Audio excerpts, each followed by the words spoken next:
This is not a video about what happened in Venezuela in the night of the 3rd of January 2026. This is a video about why I made no videos about what happened in Venezuela in the night of the 3rd of January 2026. Welcome, I'm Gas, and this is Millennium 7.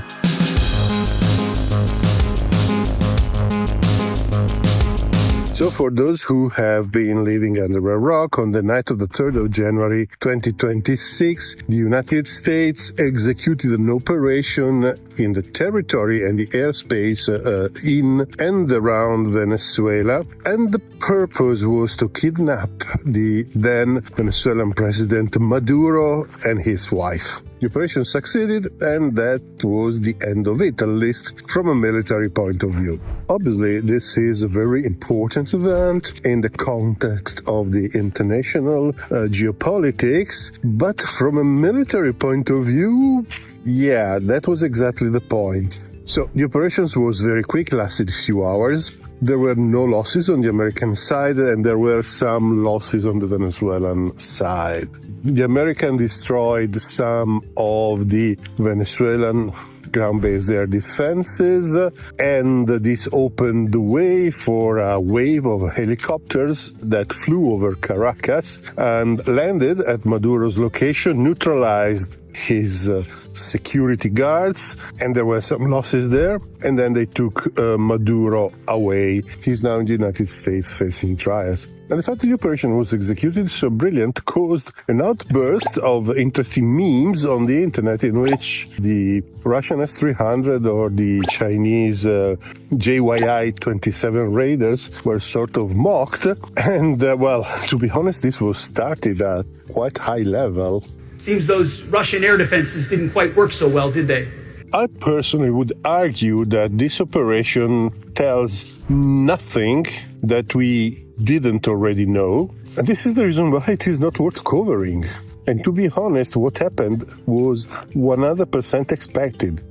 Point of disinterest number one. We know that the Americans flew 150 missions that night, considering the helicopters and considering that normally 60-70% of the missions and the sorties are support sorties, are tankers, AWACS, drones, electronic warfare, communication nodes, and so on. This leaves us with, say, 40-50 combat aircraft flying over Venezuela. Now, the Venezuelan Air Force has probably less than 20 operational combat aircraft. There are a few very old F-16s, but also a few Su-30s. These are in a very bad maintenance state. They fly very little. So the Venezuelan Air Force was definitely incapable of reacting to anything the American could have used against them.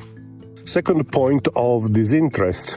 Despite the fact that they had ample notice, apparently the Venezuelans did not really prepare for this operation. Some analysts estimated that about 40% of all their ground-based air defenses were actually in storage. As among those not in storage, only a few units even tried to turn on their radars and react somehow.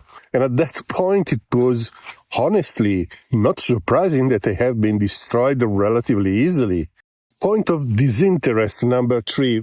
So Venezuela has bought a few Chinese low-frequency radars, and apparently they have been hit as well. They were turned on during the attack, but they have been hit, or they have been neutralized with electronic warfare. Well, the second option is probably a bit more difficult to believe, but surely they were targets. Now, what it seems is that these radars were not even remotely integrated with the Venezuelan air defenses. And to be honest, the very fact that the Venezuelan had an integrated air defenses was incorrect, to say the least, in the sense that even their air defenses were in a very bad state. Fourth point of disinterest, there was almost no reaction from individual soldiers trying to use AAAs or short-range missiles, even the helicopters themselves. And this is basically incredible. They were flying over Caracas freely. They took some fire, they took some damage here and there, but overall they operated in almost permissive environment. And the fact that even this kind of, let's say, pointless reaction, but instinct of a soldier or commander would be at least try to do something. The fact that it didn't happen point us to the fifth point of disinterest. The only explanation that the Venezuelans performed so poorly, the only explanation why even the few relatively modern assets that they had were not operational, and the fact that there was basically no reaction points to the fact that all these military units were probably being ordered to stand down, which is only possible if the Venezuelan army decided to sort of not protect Maduro and abdicated to their mission. I'm sure that not everyone did this. There were some reactions. I'm sure that not everybody agreed with this. This is not a slight to the Venezuelan armed forces. This is probably just politics, something that probably went well above their head. So, given the situation, it is not surprising that the operation went very well for the Americans. I mean, it was an operation conducted in almost permissive space. No surprise that it went well. And the very fact that the Venezuelans stand down and the space was permissive, well, means that there's really nothing interesting to discuss. And that's the reason why I didn't do any specific analysis. However,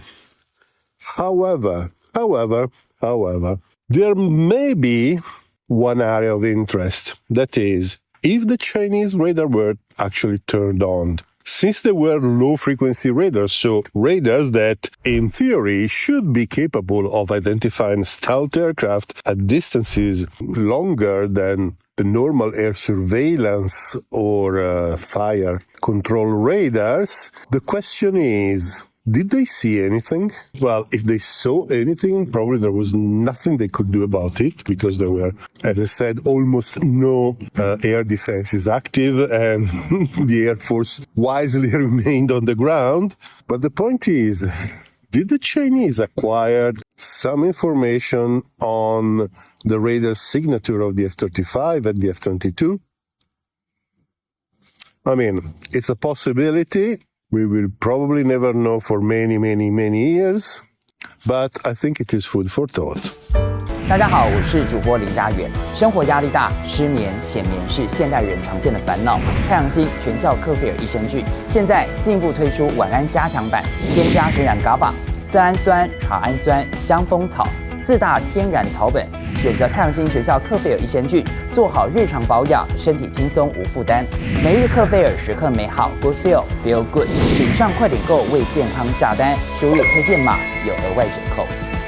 太阳星全效克菲尔益生菌基础版、晚安加强版，新包装改版，内容不变，抽取更方便。要吃就吃最好的。